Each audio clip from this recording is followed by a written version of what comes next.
Suspense.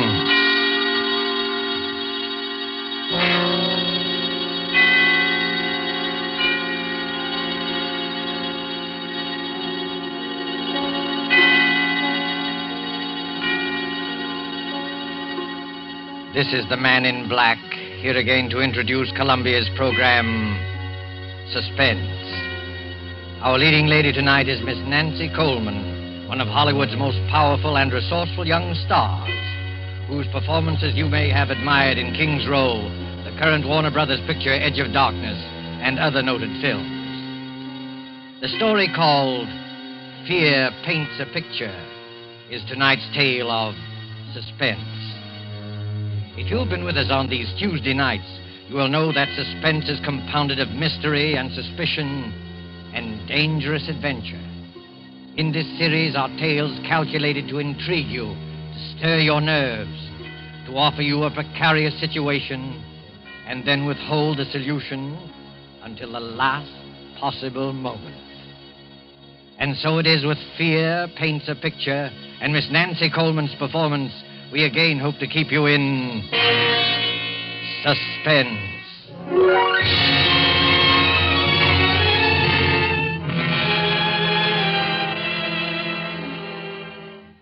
There is a picture hanging on a wall. You look at it casually. An extraordinary picture, you'll say, skillfully done. Look at those fine brushstrokes, those superb colors. But isn't the subject matter a little bizarre? It is something more than just bizarre. But let us begin from the beginning with the death of Benjamin Powell, a rich and strange man. There were dark rumors about the Powells. His wife had died many years ago. No one knows how. But Benjamin Powell had a daughter, Julia, a high-strung and neurotic girl. And many of us wondered about her, too. Benjamin Powell died. And in his last will and testament, he made Julia heir to all his considerable fortune, except that... But let me read you the will.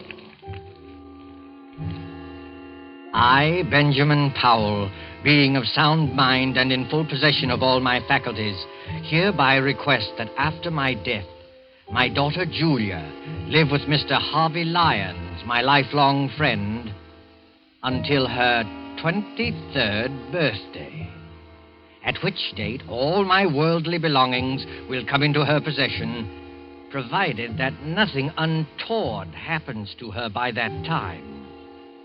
But in the event that she is incapable of taking over my estate upon her 23rd birthday, I hereby appoint Harvey and Laura Lyons as my final heirs, there being no other living blood relatives, and trust to their judgment that they will take care of Julia adequately and with kindness. Signed, Benjamin Powell. 3 months later, seated around the huge, ornate fireplace of the dark wainscoted living room, are 3 silent people. The heavy drapes that run from the high ceiling to the floor move softly in a gust of wind. For the past quarter hour, no one has spoken.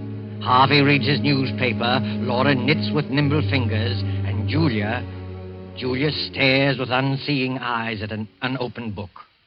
You're not reading, Julia. I'm not concentrating. Are you feeling all right? I'm all right. You do look a little tired, Julia. Perhaps you'd better get some rest. I'm not tired, Harvey. I've been wanting to ask you... In a week, Julia will be 23. Isn't that wonderful, Harvey? Next Tuesday's her birthday. We'll have a party.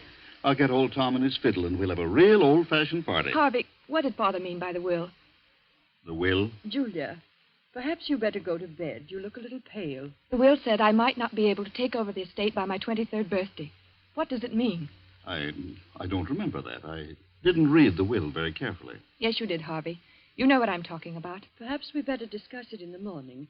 You're tired, I'm Julia. not tired, Laura. Please, Julia, I'd rather you wouldn't ask me. That's a delicate handkerchief, Julia. Twisting it will only tear the lace. I'm sorry. I didn't realize it. It's one of your best handkerchiefs. It's no use, Laura. I've got to know. You're a very high-strung girl, Julia. And I'd rather not upset you before bedtime. Upset me?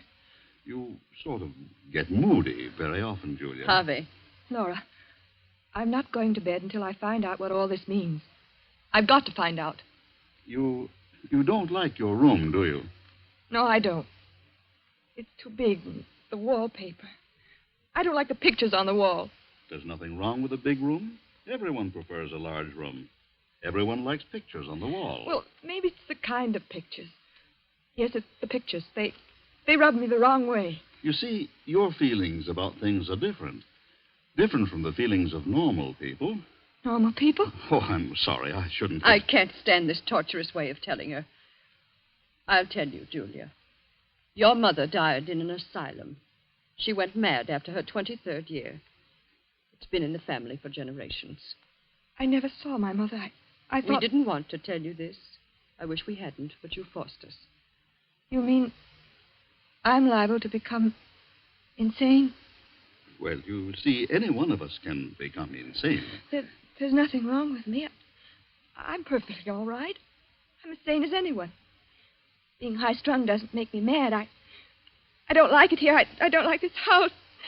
I'm sane. I'm sane. Of course you are, Julia. There's nothing the matter with you. You'll be all right. Your father wasn't sure, that's all. You're as sane as any of us. Come along. I'll take you to your room. We'll have a cup of tea together.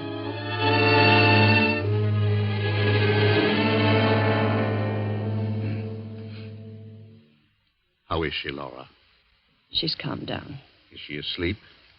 No, Harvey, she's reading. That must be Dr. Barrows. I'll open the door.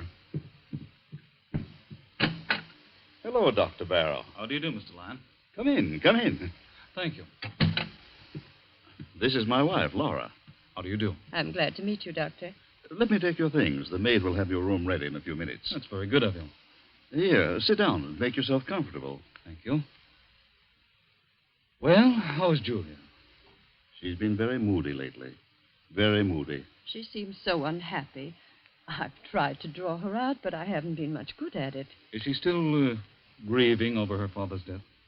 No, it isn't that. I don't think she likes our house. She has some queer ideas about her room. And the wallpaper. She doesn't like that. She doesn't like the pictures on the wall, either. I've caught Julia several times staring into the mirror, looking at herself with hate. Mm-hmm. I've heard her talking to herself very often. That's nothing. All of us talk to ourselves once in a while. I don't know, Doctor. I don't think she's very stable. There are things that go on in her mind that she won't talk about. All of us keep things to ourselves, things we never talk about. Mr. Powell described Julia's case to me just before he died. I've had occasion to observe her just once. Oh, you knew Mr. Powell, did you? Oh, yes, for quite a number of years. I treated his wife. Poor Mrs. Powell. She went mad. Started somewhat the same way as Julia. Oh, I wouldn't make that comparison. So far, there's no basis for any such theory. Well, then, let's say that Julia has strong dislikes. Took a hate to the pictures in her room. Pictures, eh? I'd like to go up and see her, if she's not asleep. Well, I guess it's all right. She's not asleep yet. Her room's the second from the right as you reach the top of the stairs. Thank you. I'll just stop in for a few minutes.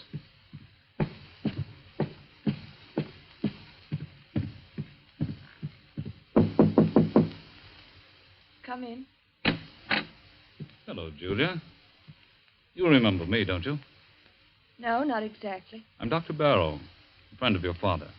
I treated your mother. My mother? No, don't be alarmed. I'm staying with your guardians for a few weeks. Do you mind if I come in for a few minutes? No.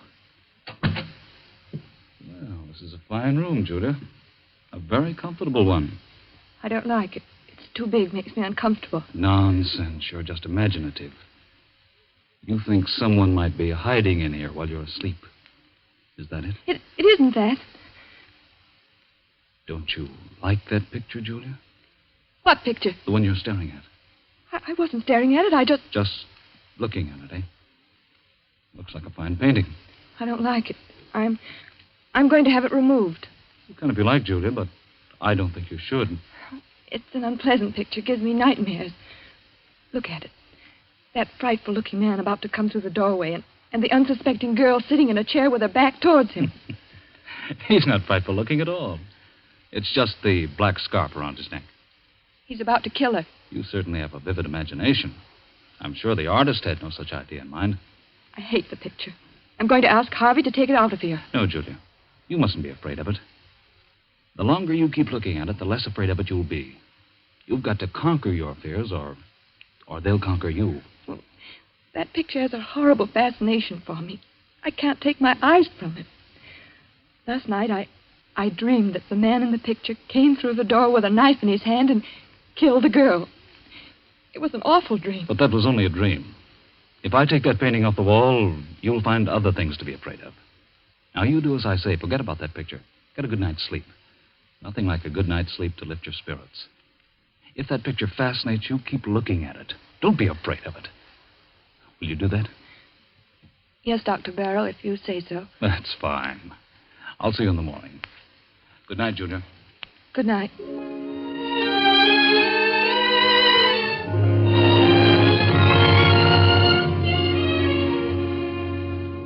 In this big rambling house of Harvey Lyons, midnight came and went. One by one, the lights went out, and soon the whole house was blackened by the cover of night. Not a single light gleamed from any window, the ominous rumble of an approaching thunderstorm. In Julia's room, the large room with its many pictures, she was dreaming again of the man in the picture. The figure with the flowing black scarf is alive, and his hands grow longer and longer. Julia tosses in her sleep, as if trying to avoid him, trying not to look at him.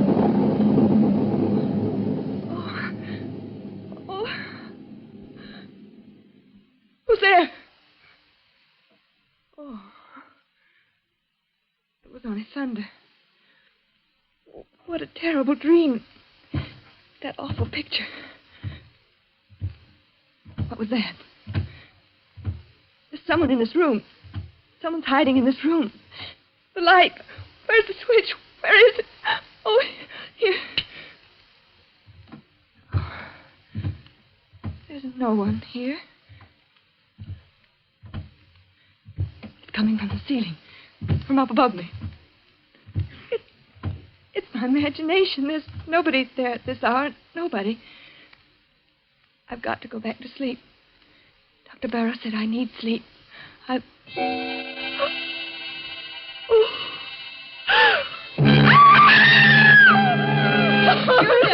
Julia, what happened? What are you doing out here in the hallway? Pull yourself together, Julia. That man. What man? The man in the picture. He's moved. What do you mean? The picture. The man at the door. He's not at the door. He's inside the room. You must have been dreaming. Of course, dear. It was only a dream. I heard a scream, and Julia, what's happened to you? She says she saw a man in one of the paintings move. Oh, I see. He did move. I saw it. He's not outside the door anymore. He's inside. You dreamed that, Julia. That's what I said. It wasn't a dream. The thunder wakened me. I woke up and heard footsteps coming from the ceiling. I thought it was my imagination, and then I looked at the picture. The picture I told you I didn't like, Doctor. The man was inside the room. That's hardly possible, Julia. Figures in pictures can't move. Of course not. It was just a bad dream. No, it's true. I saw it. Come along, Julia. We'll all take a look at the picture. No, I don't want to go back into the room. No. There's nothing to be afraid of. Come on, Julia. Don't be frightened. You've got to fight off these delusions. Here, give me your hand. Come along.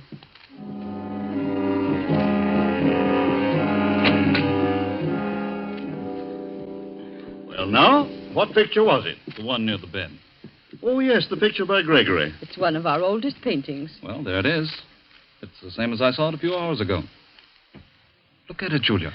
I can't believe it. The man with the black scarf is still outside the door. And he'll stay there until that picture crumbles to dust. I could have sworn I saw him inside the room approaching the girl. Dreams can be very vivid. And there are no footsteps coming from the storeroom. I must be out of my mind. I could have sworn. It's nothing at all, Julia. All of us occasionally have vivid, realistic dreams. Once I dreamed I was being chased by a herd of elephants. It was so real I heard the thundering footsteps even after I woke up. It was so... Delusions can be very real and horrifying. You do believe, don't you, Julia, that it was only a nightmare? Yes, I think so. If Julia wants to, I'll take the picture out of her room. I don't think it's wise. You have to fight these unreasonable fears. That's true, Julia. Never give in to them. Well, I'll go crazy if I keep looking at that picture. It might be the other way around, Julia. If you run away from it, the mental disease prevalent in your family will take firm hold in you. You will get worse and worse, as Dr. Barrow says, until you be afraid of your own shadow. You'll be afraid of everything, of everyone you meet, afraid to be alone, afraid to be with people, afraid of yourself, afraid of your own clutching fingers. No, don't tell me anymore. Please, Mr. Lyons, there's no need for this kind of talk. Julia, look at the picture. It's nothing but some paint on a canvas with a frame around it. There's nothing about it that can harm you. And the danger lies in yourself. You've got to keep staring at it as often as you can by candlelight or in the dark until you've learned to laugh at it. It won't be easy. I'll try. That's fine. I knew you had courage. I'll get you a sedative so that you'll be able to sleep. I'll be all right in the morning. I'm sorry I became hysterical. And I'm sure you won't let yourself go anymore. I promise. You're sure you're not afraid now? No, I'll be all right. I'm sure I'll be all right.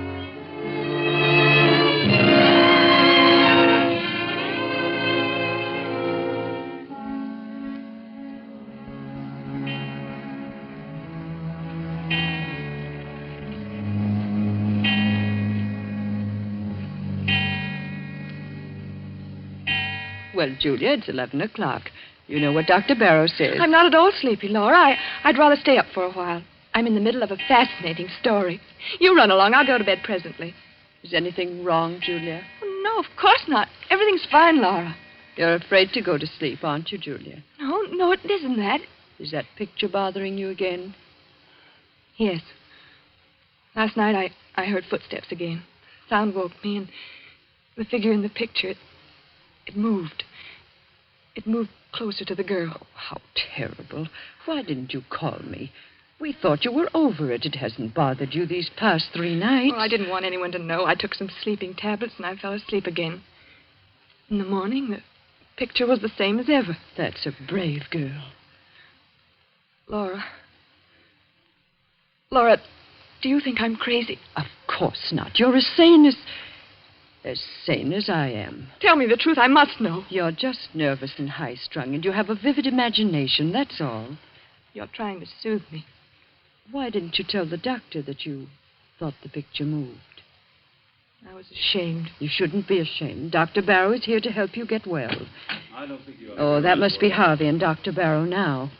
Hello, Laura. I've arranged to have old Tom at his fiddle here tomorrow night for Julia's birthday.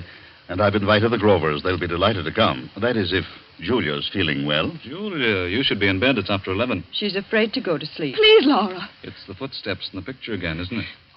Yes, Doctor, it moved again. At least I thought it moved, but I went back to sleep. Well, that's an improvement. At least you didn't get hysterical and try to run away like the last time. But you were all right for a few nights. It's come back. There isn't much I can do for you, Julia, except to tell you to go to sleep. Fight off these delusions. You've got to do that. Come, Julia, I'll go with you to your room. Well, perhaps you can sleep in my room tonight, Laura. Just tonight. I'll feel a lot more comfortable tomorrow night. I'll be able to face it alone much better. No, Julia, that would be an admission of defeat. All right, if you think it's best. Good night. Good night, Julia. Well, keep up your courage. It doesn't look so good, does it, Doctor? Well, not too good, but it's not hopeless. She has an unstable mind subject to delusions which become very real to her. Her obsession about the picture's not so bad. We all suffer occasionally from optical illusions. But hearing footsteps coming from the storeroom above her is... Storeroom? How did you know there's a storeroom above her? Your wife told me. Oh, of course. Well, that storeroom hasn't been opened in years.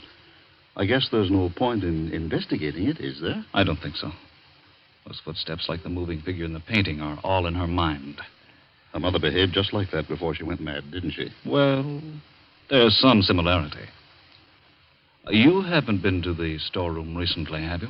No, I just mentioned to you that it hasn't been opened in years. Oh, yes, so you did. Forgive me for not listening more closely. That's perfectly all right, Doctor. Well, I just hope that Julia will be well for her birthday party tomorrow. Oh, I had no idea she was having a birthday. How old will Julia be? She'll be 23. Well, I must remember to get her a gift. Oh. Well, I guess I'll go to bed. So will I. I'll see you in the morning.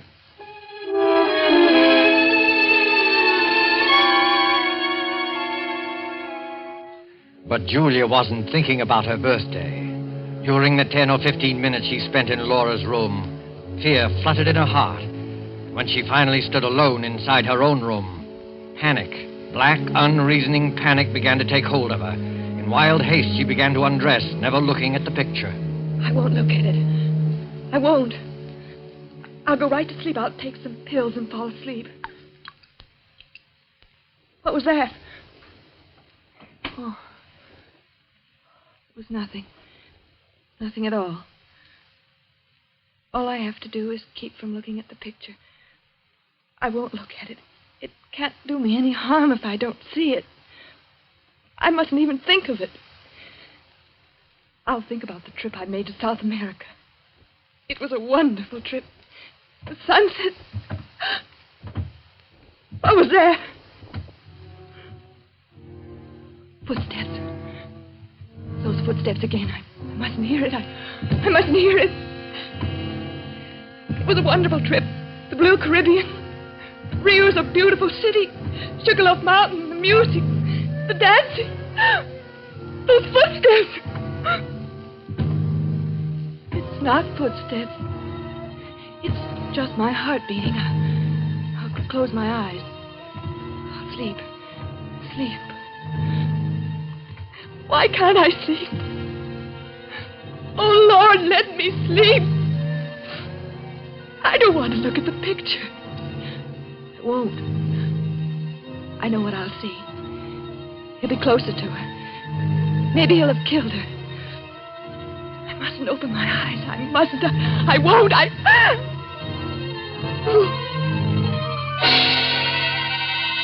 I've got to look at it.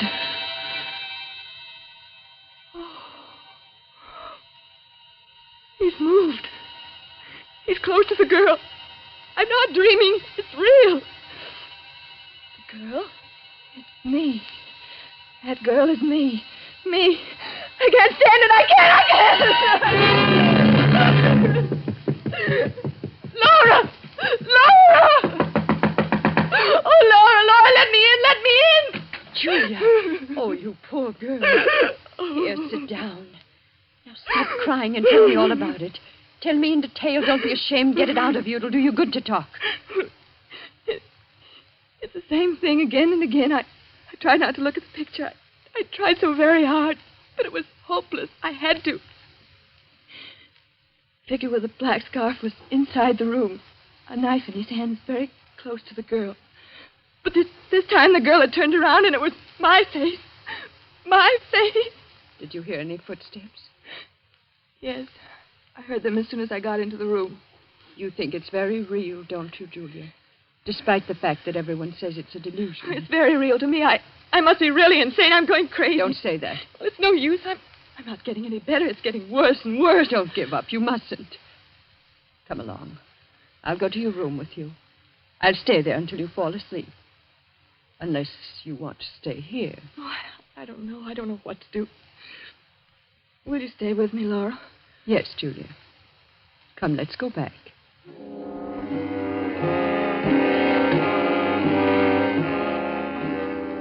Well, the picture doesn't seem to have...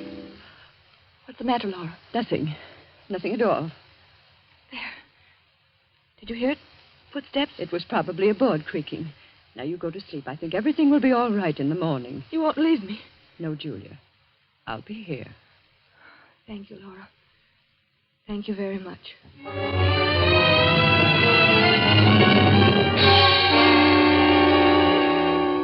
Laura stayed in Julia's room until she was sure that she was fast asleep.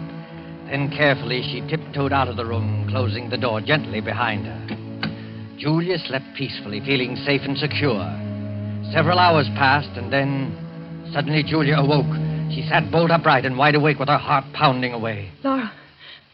Laura, is that you? Laura! Oh, she's gone. She's left me alone. But I'm not alone. Something woke me. The picture. It's the picture. I must look at it again. If he's moved again, I don't know what I'll do. I'll turn around and look straight at it. I looked straight at it. Oh. He's killed the girl. He stabbed her. He stabbed me. I'm the girl. Oh, I got to get out.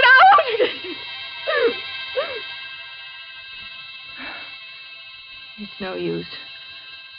I've lost everything. My reason, my sanity. I can't fight it anymore. I can't fight against you and the black scarf. And now you're here. I can touch you. I can feel you. It's real this time. What do you want me to do? No. I won't run away. I won't scream. Do I want to spend the rest of my life in an asylum like my mother? No, I don't. I don't. You're pointing at the window. You want me to open the window? Yes. I'll open it. You say it will be best for everybody if I jump. Yes. It's the only way out. The only way. I'll do it. I'll do it now without thinking. It will only take a moment. Julia! Harvey, Stop. Laura. We came just in time. I've got her, Harvey. She's safe. I'm safe. You can come out from behind that chair, my friend. Friend? Come out or I'll shoot. I don't understand. My head's going around in a circle. I can explain everything. I was merely Dr. observing Julia. Barrow. The procedure was a little unusual. I'll do the admit that explaining, Dr. Barrow. You tried to drive Julia crazy. Tried to drive me crazy. That's right. He tried to do it with the picture. You're all making a serious mistake. Mistake. Look at the picture. The figure is inside the room stabbing the girl. No, it wasn't your imagination, Julia. He painted several pictures, each one of them with the figure close to the girl. He used the storeroom upstairs. That's why you heard footsteps. I got suspicious when I found a black scarf in his room. And when I looked at the picture a little while ago, it was full of dust. I dusted it off myself a few hours before. Yes, and Dr. Barrow seemed to know there was a storeroom above you. I couldn't understand how he knew that since it had been closed for years. But why? Why should he want to drive me crazy? Because he's not Dr. Barrow. He's Ralph Powell, your cousin, who disappeared many years ago. Everyone thought he was dead. After I got suspicious, Harvey and I went up to the storeroom and found a lot of pictures he's been painting. This scoundrel is a very talented artist. He's been changing the pictures on the wall. His plan was to drive you insane and then contest the will, since he's your nearest blood relative. Oh, horrible, and I really thought it... I had no intention of killing Julia. I swear I didn't. I just wanted to frighten her. Almost jumped out of the window. I might have been dead. Right now, lying dead outside. Don't think about it, Julia. It's all over now. You're all right. I'm not insane. Of course not, Julia. Why, I almost forgot. It's already Tuesday. Happy birthday, Julia. How does it feel to be 23 years old? It feels wonderful.